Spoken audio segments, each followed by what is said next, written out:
hard, especially on the chest. Yep. I did like a perfect circle. Perfect. And then you're going to do it similarly. Just take, so you can, you want to take the skin off first so that we can see the difference between the skin and the muscle layer. But then you're going to do the same thing to the muscle layer as well. Oh no. Yeah. He doesn't know what to do. That was pretty small frog. Oh, wait. Yeah. So, Are these try it.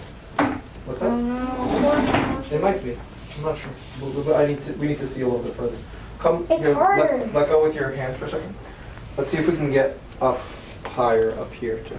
You can do that because I know you didn't really even get the chance to do that, right? What do I do that? But you guys are doing great so far, so good. How do you even get into it? Now we're gonna cut through that chest muscle. Yep. Yeah, Same same way you did the skin. Like on the bluish line? How do you get into it? The same exact way you did the skin. You How do can you get start at into one it? point at the Spencer. bottom, near the lower How do you get abdomen. into it? Same way you did with the skin.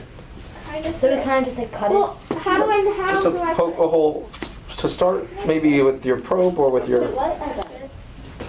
Like that? So then we don't have to touch it? Gosh.